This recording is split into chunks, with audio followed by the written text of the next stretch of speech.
here I am in my garden, you can see, with the towels, like every therapist, lots and lots of towels hanging up from doing your clients. But this was where I made the transition from leaving the salon and starting to write courses. And that was back in 2014. And you're probably wondering what's happened. I've got some canula in, I'm obviously getting oxygen, so here I am to tell my story. This is working as a therapist, as you know, specialising in working with people with life-limiting conditions and cancer. I've been involved in lots of studies within hospice. It was always really my mission never to turn anyone away. At that point, we were working along with the guidelines for insurance companies and telling us not to treat people with life-limiting conditions or complicated medical histories. And knowing that how much I could help, and because I'd been involved in studies, and knowing that we could reduce the symptoms that people were going through and help them feel better, I was having none of that. I thought, no. So that's why my life's work, working with clients, has been so inclusive, and stepping out of that comfort zone, we become friends, and that's what this industry is all about. So reading my first vlog where I explained how I got into the industry, I met Ellen Care, who really inspired me to be a teacher, and also Jenny from the hospice really showed me that we could work and help people with life-limiting conditions and cancer. And through that I was able to work with various other therapists that were involved within the hospice area. But generally not everybody wanted to be treated within the hospice, so I used to do a lot of home visits after I finished working at the salon with people who were at end of life. And it was so heartwarming, and just feel so privileged to be part of their journey and be brought into the family at that difficult time. And it was just such a pleasure working, and I get so much joy from that. And now it's so ironic that because I've been involved with all the studies and can evidence the work that we do as complementary therapists, I can now shout about it from a patient's point of view, because I now am terminally ill. In fact, I should be dead. Shocker. But I was given a year to live back in 2019, so I should have died in 2020 in the summer last year, but I'm still here. I only have 23% of my lungs at work. I'm hooked up to lots of oxygen to help me breathe, so I am still the same person. My mission is exactly the same, so I'm just going to tell you my story from how I went from being a therapist to teaching, and now living with a life-limiting condition myself, terminally ill, but still fulfilling that mission. And I'm still here to encourage all of my students, and actually taking on a new role as well with my husband and the Start With Touch team, and we're always looking for more people as well to help other people that are like me and my husband, so other couples or other caregivers, to help them to use complementary therapies. So maybe teaching them how to do a little bit of massage or some techniques that may help ease their symptoms that they can do at home. So this is my new goal now that I'm a little bit stable. So watch out for new courses coming up. So it all started here in my garden, writing a few courses. When I left the salon, I kept on some clients, but I really had to cut back, because that was the thing really. I was always just so busy that I could never teach as much as I wanted to, because I was so busy with my clients. But I loved my clients, I didn't want to compromise. It's really hard to have it all and then have family life, isn't it? But I did make that decision back in 2014 to leave the salon and just to keep on a few clients and really start to dedicate time to writing more courses and to teach. I was so lucky. I built this cabin, well, not me personally, but I got a cabin built in my garden to be a therapy room and keep on the clients. And I was so lucky when my courses got accredited that I was able to find a venue. Here's the first little venue that I had, and it was in a local community centre, and that was one of the things I really wanted to do. I'm really big on giving back, so giving back to the local community was a big thing. So using the local community centre and helping them by hiring it out was really contributing it to it keeping open, because it was actually on shaky nails there for a wee while, and the people that ran it were the local community, and I was just so inspired by all the stuff that they would do to help out, lots of things for kids, lots of things for the elderly, and just the whole community spirit really drew me. So I was really welcomed there. For quite a while I used the community centre, and I taught lots of things. One of the things that was very popular was hot stones, and we introduced crystals with that. I love crystals, and we taught all the chakras and meditation and how to be a meditation teacher, some of the crystals, and even essences, so a lot of energy work, so using Bach flower remedies. Also taught beauty as well, manicures and pedicures and eyelash extensions and eyebrow treatments, and various types of massage, including all your Thai techniques and baby massage. And these are all things that I learned as I was training as a therapist as well. So I was lucky to have all these different modalities and pass on all that knowledge. And I taught worldwide as well, so I was very lucky. I just feel so grateful. I don't know. I just seem to be busy whatever I do. And when I decided to make that full heart commitment in teaching, I didn't do it with any doubt. And I used my faith. As you know, I'm a Buddhist, so I used my faith to really drive forward, because the reason that I want to teach is to help others. And I think if the reason behind it is really heartfelt and to help benefit other people, and not just money driven or anything like that. Of course we need money, but just because you love it and you have so much passion that you'll never ever not be busy. You'll always be busy and you'll always feel fulfilled. And there's never been a moment in my career where I've thought, I want to get out of this. I've loved it right from the minute that I started at college. I even taught on yachts, had that experience of going down to France and teaching on beautiful yachts, the stewardesses and stewards how to give treatments to their clients. And finally, I was too busy and the economics were sort of in the favour of hiring a permanent venue in Scotland, that I got my own venue in Scotland here in Falkirk. So this is the venue which I absolutely loved, and we got it kitted out just the way that I liked it. But I still continued to travel quite a lot, teaching in other venues, and especially in London. And here are the Kelpies. I've just put this little picture up. So this is our Falkirk landmark, the Kelpies. Lots of the shows that we did as well to promote the courses, so I think that contributed to me being busy and all. I always loved to see everybody at the shows. But finally, I decided it was time to write the Oncology massage course, and the timing was right at that point. Insurance companies were starting to back down a little bit, and clients that had cancer were really advocating for these therapies.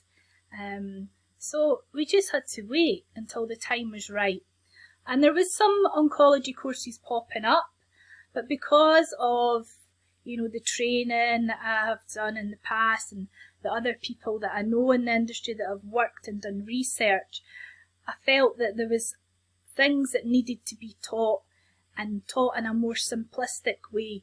We all teach differently, and I like to be quite simple in the way that I teach. So I came up with the app formula so that we could take complex case histories and bring it down into 3 little boxes, and the app stands for avoid, position and pressure.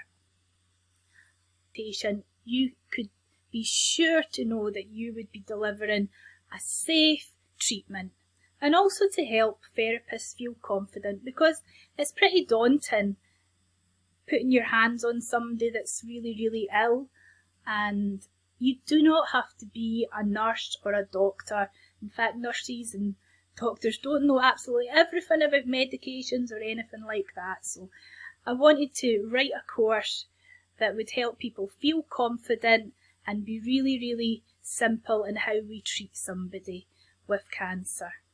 So that's when Oncology Massage Level 3 vocational training was born. And here we are setting up in the venue for the first oncology massage course and getting ready to go and teach that day. And that evening we went to celebrate. There's me and my husband Danny in our local Italian restaurant. We were out with a couple of friends celebrating the launch of the course.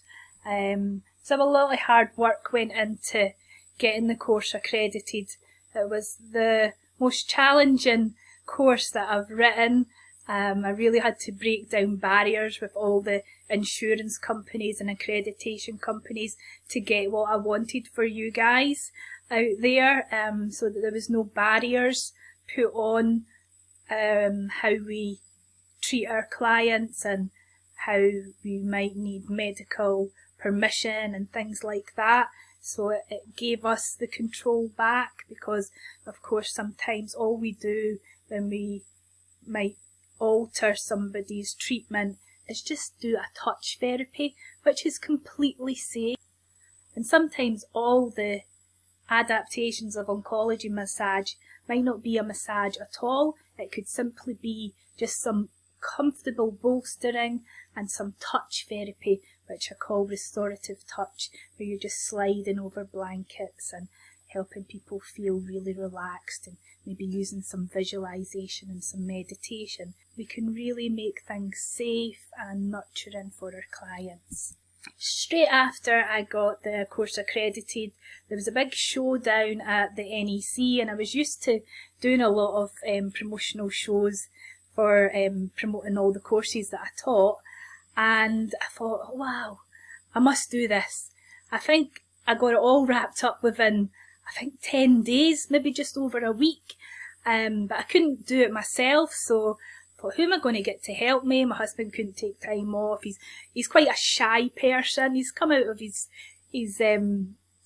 shell a little bit now, but I thought, you know what, I've got this wonderful student, Trudy. She's just showed so much positivity and get up and go, and I thought, you know what, I'm just going to contact her and ask her if she'd like to come and do this with me.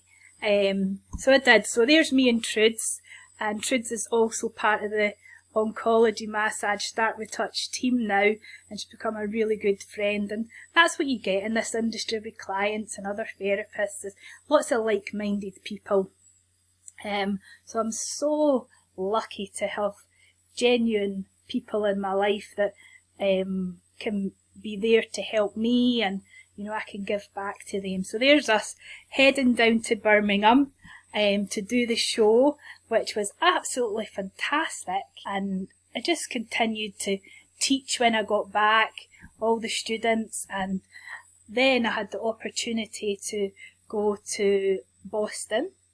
So here I am in Boston, and I went to see Tracy Walton, who is also an oncology massage therapist and a researcher, and she's written a book as well and a course. So I went to do training there, and also to get an interview with her, because I had met the FHT team in person down at the Birmingham show. Now, I've always used FHT for accreditation and had a great relationship via email and phone, but to meet them in person was just absolutely wonderful, and they really encouraged me to write a piece. So I said, well, I'm off to Boston to help and do some research and training with Tracy Walton. Why don't I do a piece on that? So I was very lucky. So I took Danny along with me, one of the perks, and we did a few different trips. So this was to Salem, and Salem, wow, it was full of crystals and spells, and this guy was particularly fantastic, and he was selling us this vision spell, so we came home with that and lots of tarot cards. Danny got into doing tarot cards and really sparked his inspiration for doing these card readings, which he's absolutely fabulous at now. So the trip really inspired him. And of course you couldn't go to Boston without having the Boston Tea Party, and I picked up, when I saw this coaster, I thought, that is me. That is me down to a T. And that's us at the baseball. Had to get your big finger and have that experience there at Fenway Park. And of course you have to go to Cheers, where everybody knows your name. And there's me with Tracy Walton, and you can still see that piece that I've written on the FHT website, and I'll put the links below for all the different videos and links that are relating to this vlog here. And coming home with just lots of other ideas, travelling back, in my little notebook, amazing plans, which I was given by another beautiful person in this industry, another tutor that I know I'll not say any names because she'll blush, but I have such an amazing, wonderful network of friends and colleagues, you know.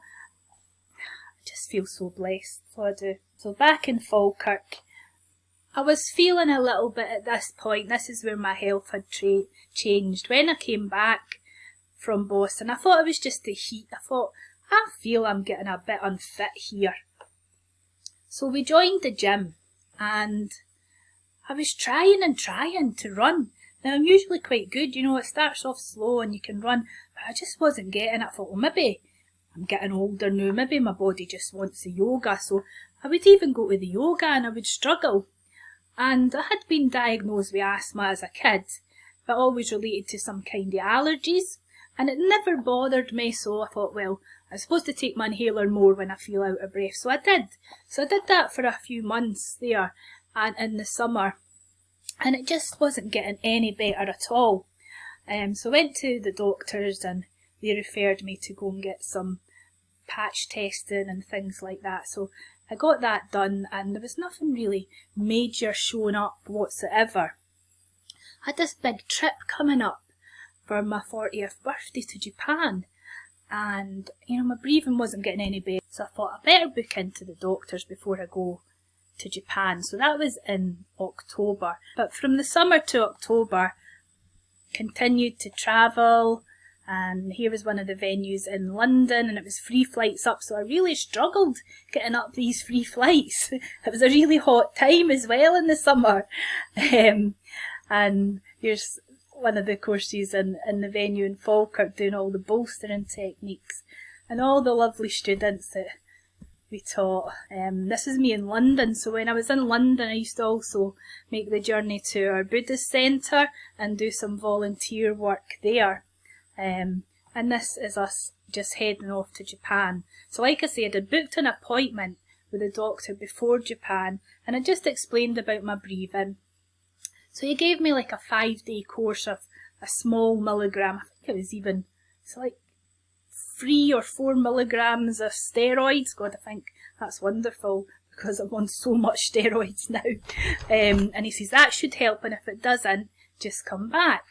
So here I am, you'll notice this is my son, Dylan, and he just cut his finger before we went away to Japan, so he was in a sling the whole time.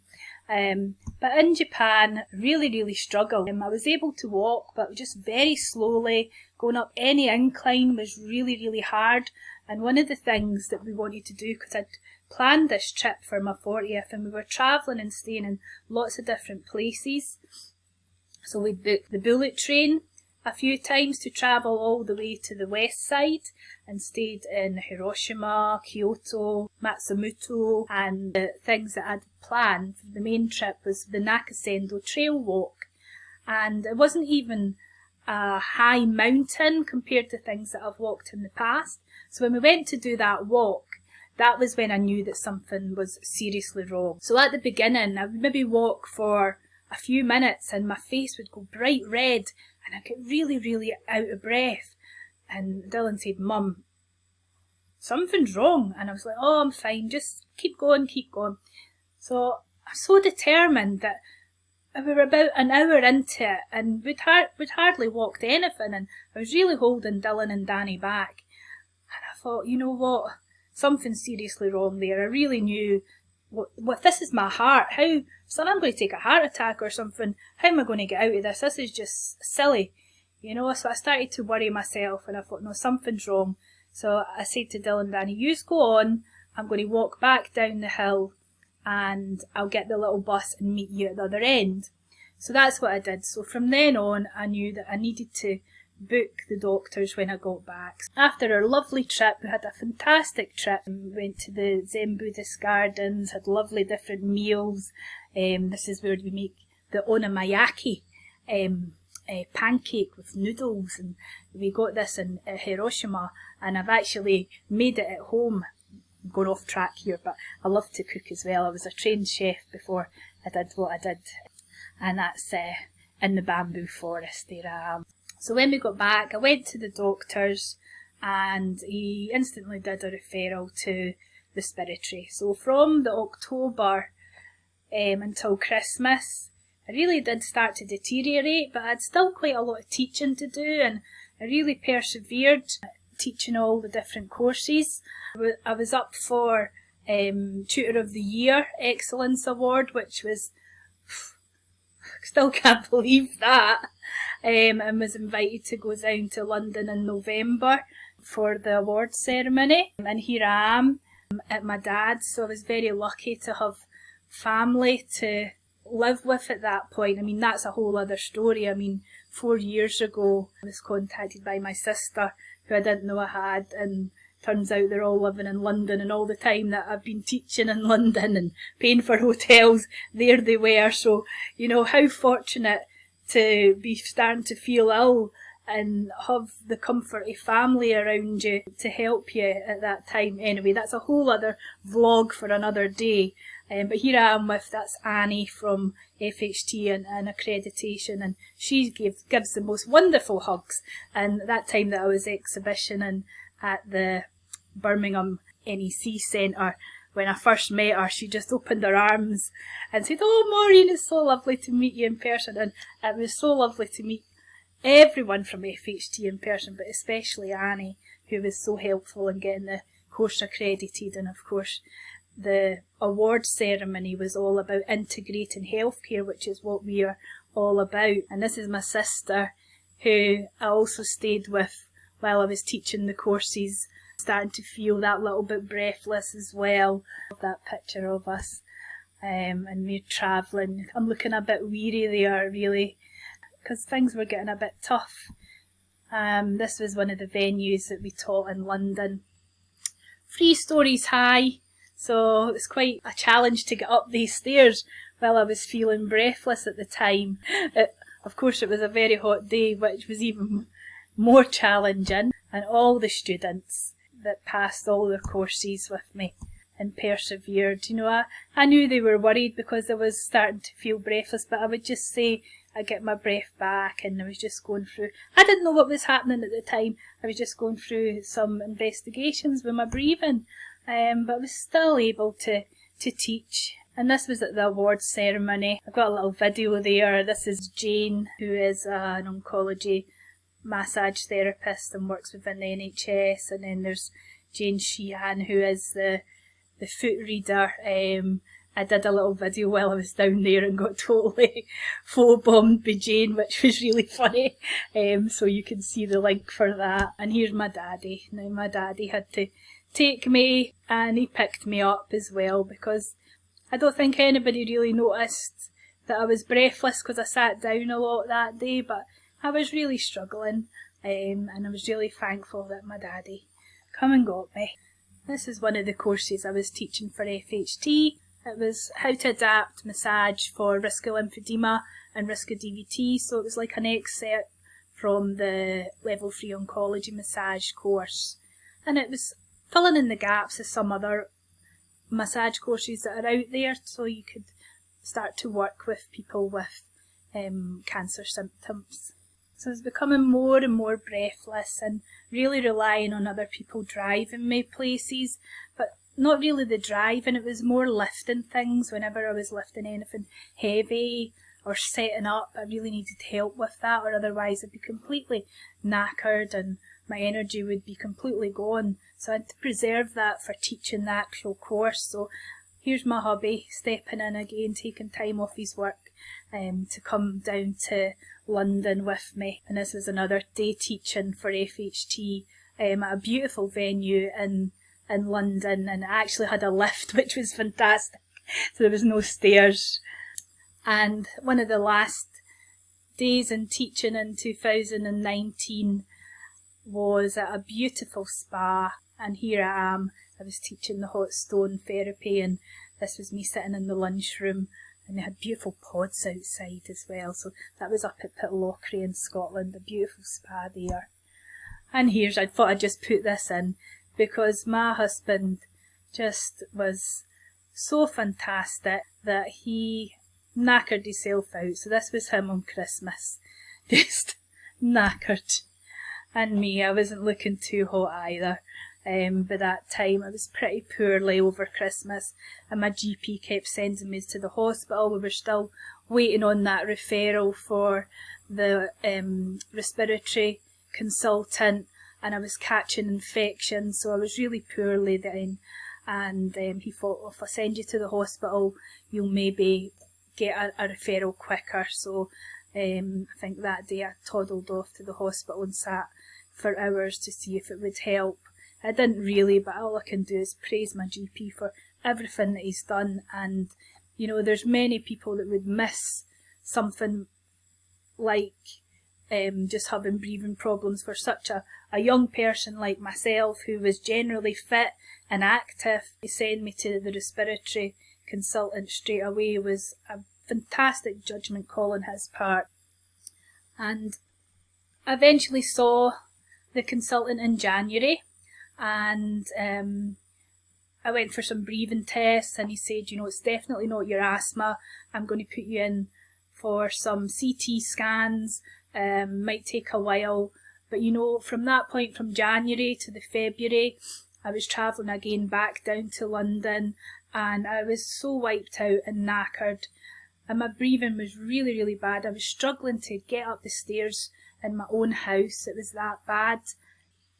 And I was so fortunate, not saying we're rich, but I was fortunate to have money in the bank, that I decided that I would just go private and get the scans done, and I was able to get them done within a few weeks. And this is an actual picture of my lungs. It shows, you know, I've even got a little bit of scoliosis in my spine and things like that, and all the white part there is lots and lots of inflammation. And the report that came back from my lungs was done by a professor my consultant actually knew, and I think he sort of taught my consultant also. And one time when I was in London, I was so poorly that I decided that I would get an appointment with my consultant privately. I saw that he did private consultations, so I even went private with my consultant at the beginning, just to rush things through, because things were deteriorating so fast, and of course I wanted to continue to work, and I had all these bookings, and I just started writing all the VTCT courses and becoming a VTCT recognised school. The students were all ready to start within a few months. So I had that launching, so I really wanted to get to the bottom of what was happening and find out what we could do to, you know, help my breathing. So just before I went down to Leicester there, the picture on the left hand side with the love hearts, that was actually on Valentine's Day. And my brother, my new brother, the one that been in contact for 4 years, he lived near Leicester, and I went to stay and gate crash him and his wife on Valentine's Day. But the day before I went down there, I went to see the GP. It wasn't my usual GP, it was another GP, and he put me on some steroids, and they just hit my tummy, and I was really, really unwell with it. It didn't really hit me until after the course, and all the time I was at my brother's, I was so ill, to the point that Danny and Dylan both had to drive all the way down to get me and rescue me, because I was so poorly with the side effects with the steroids. And nobody knows all this was happening in the background at the time. And on the right hand side, that's another course that I went back down to London and taught. So all this time, you know, I'm still really, really poorly. I remember teaching that course. It was a new venue in Essex, and I didn't know where I was going. My breathing was really, really bad. I had lots of different connection changes, and I was looking for a disabled route within the network of the underground, which there really isn't. So I could get a lift instead of using the stairs. But anyway, we taught the lovely students, and again I stayed with my daddy, and I just got home to my dad's house, and I would just go to sleep, and I felt so bad not being able to talk to him, but it was, you know, just grateful to have somewhere homely to stay. So this was the beginning of the AET courses and the reflexology. So this is what I taught for the VTCT. So these are all off-call recognised qualifications. So I was so proud to have that accreditation and, you know, that standard of education. And I wrote the courses, lots of online material, really up-to-date stuff in the way that we did things. And yeah, it was something that I wanted to teach for a long time, teach others how to be teachers, and it's maybe something I'm going to do again in the future. But definitely I was so excited to be teaching reflexology and aromatherapy and a full level 3 massage qualification again. I had done this through iTech previously with my friend Yvonne Potter. So that was wonderful to start in that. So I had a whole group of students ready to go, and that was us on our first day with the PowerPoints ready up to teach all these wonderful teachers. So there we are. This is our reflexology students and our massage and aromatherapy students. And then once we'd finished sort of all the course, it was time for me to get a biopsy. The consultant had said through the CT scans we couldn't determine what the diagnosis was, so would I be happy in getting a biopsy? And of course I said yes. Now I didn't know it was going to be as invasive as it was. I thought I'd just be in and out, but unfortunately it was what we call VATS surgery, which was like a little robotic keyhole surgery. So 3 incisions would go into the right lung. So we have 3 chambers in our right lung. It would take a little bit from each one, keyhole surgery, but unfortunately afterwards I suffered infections and a collapsed lung.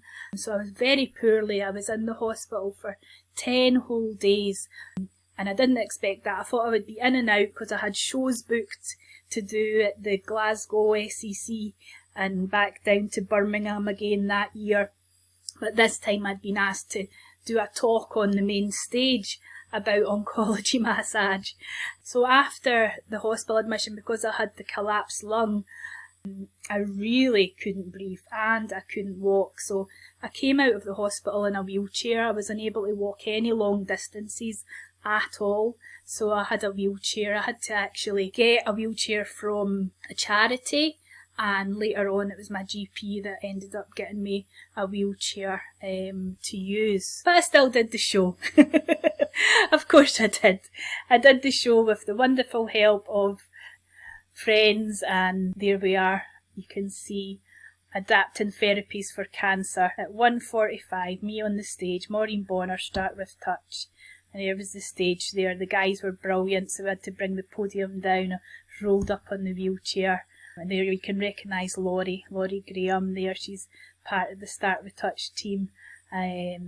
She helps to stand in for me when I'm not able to teach. But when I came out of the hospital, before the hospital I was struggling to get up the stairs, so even after that my toilet was down the stairs. We had, luckily in February, we had bought, this is Luna, our camper van. I had to stay in Luna. Luna was my home for about 3 months, and I had district nurses coming in, mending my wounds, and I'd be marking you guys. We're all doing your case studies at that point, and I'd be marking them in Luna. So that was my home in the driveway, and my son and Danny would come out with my clothes, and everybody would visit me there until I was ready to go back home. But we had to wait and get a chairlift.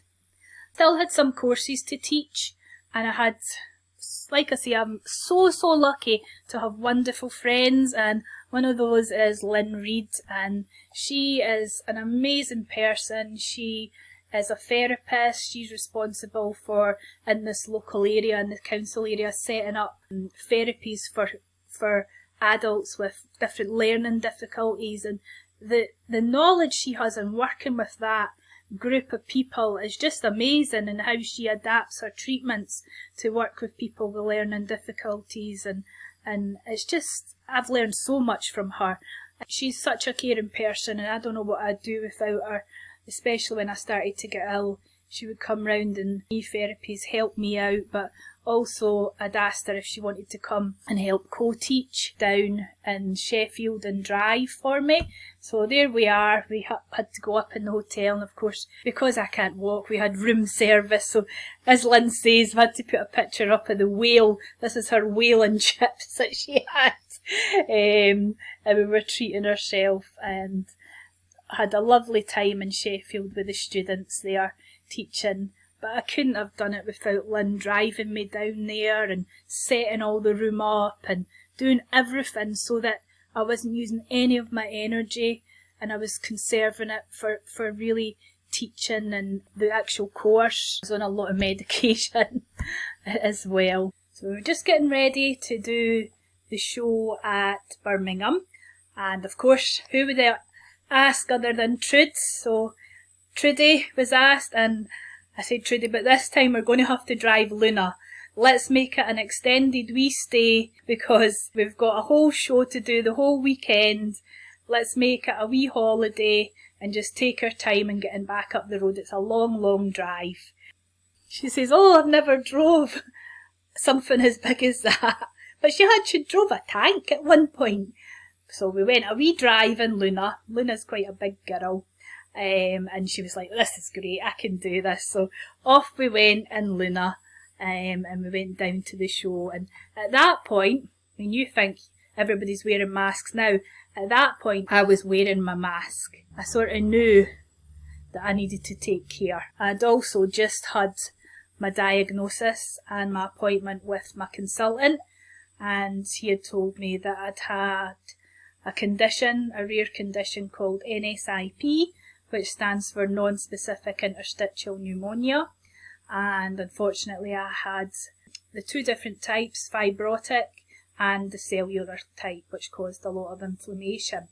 I also had another thing called organising pneumonia, and he put me on medication right away. So there's a higher dose of steroids to see if that would work. So I was taking lots of precautions because I was picking up infections all the time. So I started to wear masks. So I had lots of masks that I would wear. And then here's me and Trudes down at the show and setting up there. Again, I was on the stage there giving a big talk. And here's the friends that we always meet at the shows. So from left to right, we've got Andy. Andy owns Songbird Wax, which I guess most of you have used. If you haven't, it's a fantastic product. And then only at the Birmingham show, because it's a Birmingham-based company, is Zen. and they do lots of meditation stuff, and I bought some nice bowls, singing bowls there, and some mandala big cloths. And at the end there, the lovely Maxine, who is always there promoting the beautiful affinity beds. And there's Penny Price from aromatherapy. We're having a laugh. She was just a few stalls along, and the next stall next to us was the UK Reiki Federation. Lovely guys there. That's me having a laugh with them. The people behind the scenes at ABT who accredit our courses and offer insurance packages. And one of my students, the lovely Fiona, who I knew was coming down to the show, and her hubby, who was my on-call toilet person. So although I'm standing there, I did have the wheelchair because I couldn't go very far. So whenever I needed a wee, I would phone up her hubby and he would be there to wheel me to the toilet. Bless him. But you know, they were the challenges, and nobody knew what was happening behind the scenes. We coordinated it so that we could do the show and continue to do what I love. There's always a way. And in between times I was wearing my mask, and it was quite sad. People were quite sad to see me with my mask on and were really worried about me.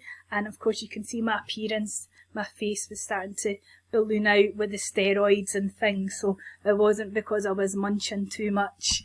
And there's me and Trudes. We even had time to go and visit Chester Zoo on the way back, and we hired a little scooter for me, because poor Trudy, she couldn't push me up and down in that wheelchair some of the hills in the zoo. But when I got back, it was straight back into hospital for more tests and things, and you can see the difference in my appearance there. That was one of the bowls that I brought back from the Zen shop. A lovely big bowl with beautiful singing bowl sound. I'll maybe do a video with that. It's really deep and it really resonates with your root chakra. And the smaller one there, it resonates with your heart chakra. So when I got back, it was the end of the VTCT courses. There's the students doing their assessments for massage and for reflexology. And at that point I had one more course to teach, but I was really struggling with breathing. Up to that point I had to go into the hospital for tests. That was when I was put on oxygen. I'd also got this scooter gifted to me for free. I mean, I'm so blessed. I really am so blessed. Again by a colleague of mine's husband who was working, and the person was clearing out and said, do you know anybody that could do with this scooter? Their husband had died, and he phoned me up and said, Maureen, oh, would you mind, don't think I'm being cheeky, would you be able to use this? Would you want to use it? And I was like, hell yeah. Gosh, I can hardly go about. You know, I'm relying on people pushing me in the wheelchair, so I'd be thankful for it. So this was a wonderful little scooter, and it folds up. It's really lightweight, so I could take it in the car and in the camper van as well. So I was armed with my oxygen, and up to that point I was about 3 weeks in the house, really struggling to breathe, couldn't even hardly go to the toilet. And my consultant was actually on holiday at the time, and because I've got such a rare condition, you know, nobody wanted to touch me. And I mean, I'll go back to there, this is when I was in the hospital. I'd went into A&E that night and they wouldn't even touch me. So I've got all this oxygen, I got this machine for the house, it makes oxygen, so it just plugs into the electricity point and it makes oxygen. So it's not like the canisters that would run out, it just constantly makes oxygen all the time, and it's on a big long feed, so I'm able to use that at home. And that was me celebrating because my sats were up, so 98 saturation is really good, and 85 heart rate's quite good as well. And this was Lynn again, so we went down to Leicester to teach at the Infinity School in Melbourne, and we got an upgrade. And actually the day before we went down, Lynn actually received her Gohonzon, which is the Buddhist scroll, so Lynn became a Buddhist that day, so we had put a big post up saying, Buddha's got an upgrade, so many benefits of Buddhism in our chanting, and we got this beautiful suite at the hotel. They were lovely, and I got canisters delivered there to help me teach that day. So that was really my determination. I knew that I couldn't teach, and Lynn was going to teach the course unless I got oxygen. And we were so lucky that the English oxygen delivery company coordinated with my prescription and was able to deliver more canisters, because they don't last very long. And it was a beautiful venue, the Infinity School, and we had a wonderful day, and that was the end of the day teaching. There's me in the background. It was such a win. Again, I'll put a link for a little video there, and I look back at it and I think, God, Maureen, your face was so bright red, but I was so chuffed that I was able to demonstrate. I mean, I had these canisters on my back. I was like a ghostbuster demonstrating all the moves, and I was just so chuffed that I could do it myself. And when I went back down the road, we were celebrating before we went home, and I taught more courses when I got back home. This was one of the FHT support groups that we have here in Scotland, and I was demonstrating the quadrant principle there. I was just taping up, this is Tracy who runs the group. And then just before the summer, so I'd finished sort of teaching up there, I had blocked off time to have a rest, and I was just deteriorating all the time. So my consultant had got back from his holiday, had another appointment, and in the July I had the graph, and again there's another video, I'll put a link to it. I still can't watch that video without crying, but the basis of it is that I was declining so fast from the January until the June. I was put on oxygen, permanent oxygen all the time, not just for walking, even for rest. And now I was on oxygen, and I asked the question, how long have I got to live? Because I had googled NSIP and it had said life expectancy 3 to 5 years, and he says, well, you're not going to last a year. So I was given a year to live, and I was told, basically, me feeling so happy that I had taught this course with all this oxygen, I was telling my consultant, and he says, well, I'm very sorry, Mrs. Bonner McCaskill, you won't be doing that again. And my respiratory nurse had told me that my consultant had never told anyone to stop working. So he basically told me to stop working.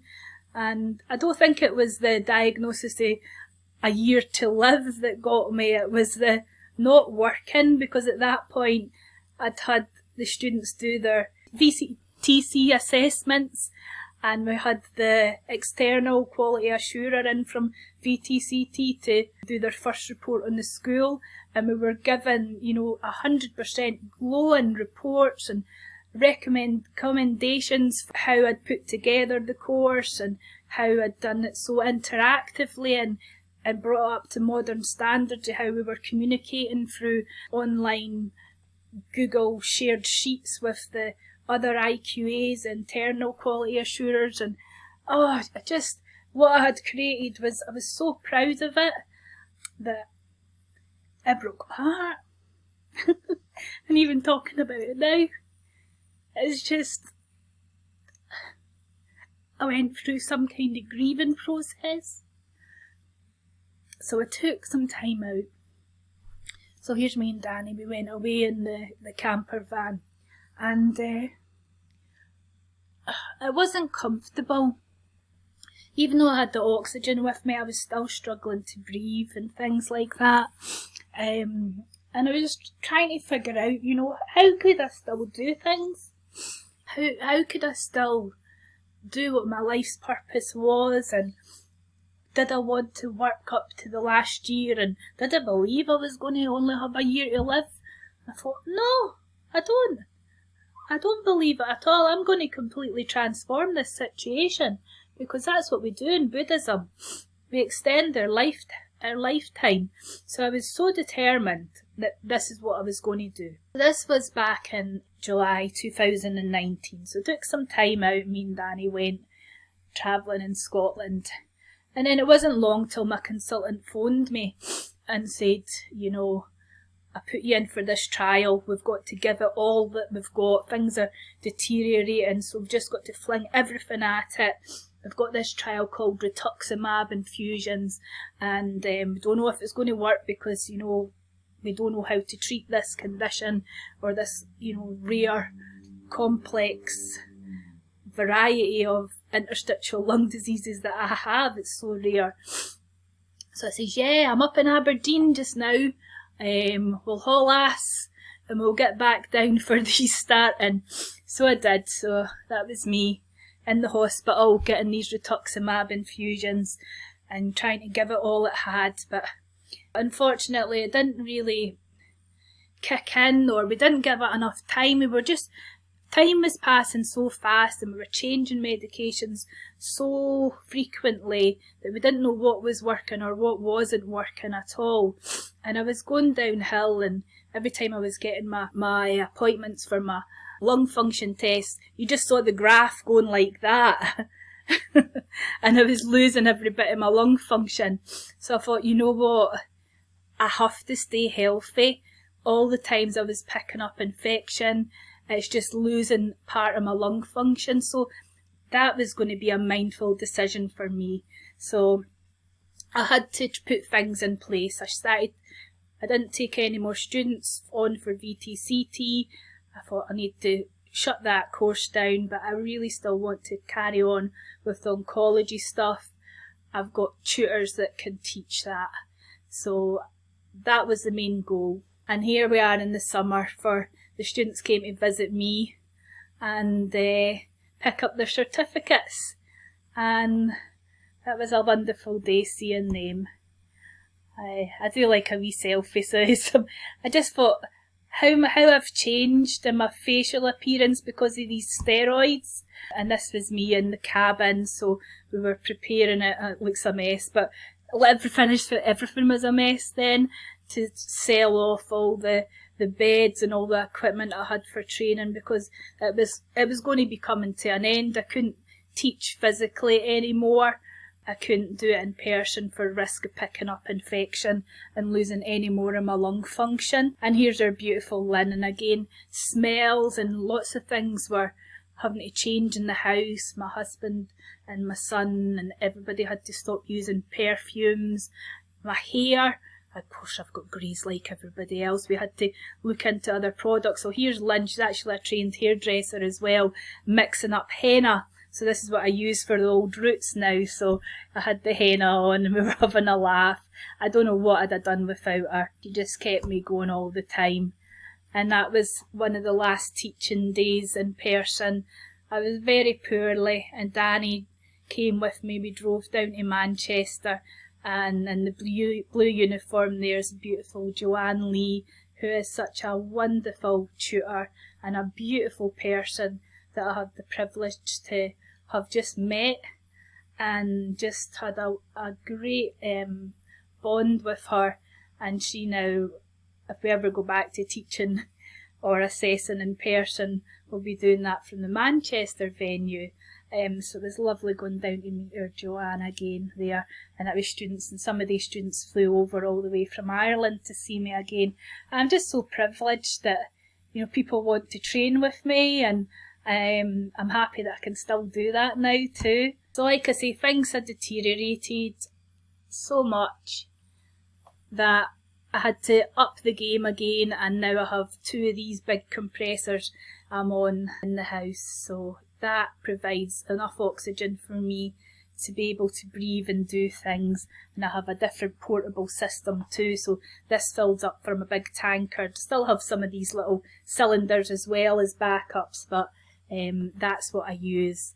Again, here's me with my selfies and sporting my masks. And this was in October 2019. This was the last day that I went out the house. So again, I know we had COVID started in, is it May 2020. I was self-isolating from October 2019, and this was at our local garden centre. We went out for my birthday. My daddy came up to visit, and me and my son, but people were coughing and spluttering everywhere, and I thought, oh no, I'm going to catch something. So I thought, you know, that's me. I'm going to stay in the house where it's safe for me and the breathing is a lot better. I've got air purifiers and things in the house that make the air condition much healthier for me. And there's me and my daddy before he went home. And getting ready again for the winter. And I was so lucky, this was the last students of the year in 2019 to be taught in person. And it was Laurie and Lynn that taught them at Lynn's venue in Falkirk. Congratulations to them. When everybody knew that I was ill, I have got a drawer. I need to get a box. I've got a drawer full of just cards, get well soon cards. Oh, just cards from students and friends and colleagues and just gifts sent to me. You just warm my heart so much. I just love you all. And so, well, this is me now at home. When COVID hit, I tried a few times with different medications to come off the steroids, and I'd went into adrenal failure, almost died back in November 2019. I'm palliative care now, which is ironic. So the hospice that I used to volunteer at and do studies now supports me, and how ironic that I'm now the person receiving treatments and being an advocate for our industry. But yeah, I'm so fortunate. So when COVID hit, I was contacted by the accreditation companies, ABT and FHT, and how we could do online Zoom assessments. And I was starting to feel pretty well then. Just before COVID, I was due to go into the hospice for symptom management again, because I was starting to come off the steroids and, you know, was starting to go downhill again. So they wanted to support me with that. But because of COVID and because I'm on this oxygen, I was at more risk of, if I'd caught COVID, transmitting it to somebody else, because it would blow out because of the oxygen, you know, use that I have.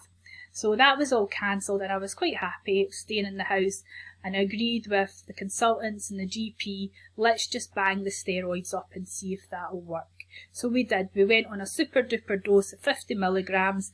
Again, there's another wee video, I'll put a link into that. I'm not going to talk about that. But basically it stabilised me for such a long time during the COVID pandemic at the beginning, and I was able to create some videos and do a new course where I was teaching the Start With Touch course and recording it instead of you guys coming on a day's course. So all we had to do was a Zoom assessment for you to pass the course. And I was able to teach again, which I thought I would never be able to do. Or, you know, just talking to you guys. I mean, I always loved marking your case studies and doing the one-to-one mentoring, but you know, doing the assessments and seeing you do the treatments was just such a joy. So I've just enjoyed this whole past year, and this is what I'm going to do now to continue my mission, is do everything online and hopefully I'll keep stable. So there was good news there that I am stable. I'm on a new drug called Nintidimab. We call it Nintendo because it's hard to pronounce, but it's an antifibrotic drug, and I was just very, very fortunate to be used in the trial, and had to send away lots of things, and my consultant to send away lots of things to get me on it. But now in Scotland, actually, it was only just a few weeks ago that it was recommended now for people with other conditions to receive it, this drug that helps to slow down the fibrosis of the lungs. So I've been able to stay stable. I've still only got 23% lung function. It's not a lot, but look at me. As long as there's breath in these lungs, I'm able to talk, I'm able to share. Every day I'm not always full of energy or able to do things, but I have rest days, and I'm able to pace myself and really work my symptoms and everything that I've learned about my condition and the symptoms that I have. I'm just so excited to share it with everybody else, because I know that everything that I've gone through, it'll help somebody else. Even if you can just take something and try it, it can help somebody else that might have a condition like me. It can help a therapist maybe resonate with their client. They might have something. It's helping me be a better therapist too. It's helping my husband be a better carer. I'm so thankful for having this condition. I know you probably think I'm mad, but there's no other better way of thinking of it, and it's a total Buddhist way. And I remember when I got my first diagnosis, I was like, okay, right, how can we solve this then? You know, there's always a solution. It's not the end, is it?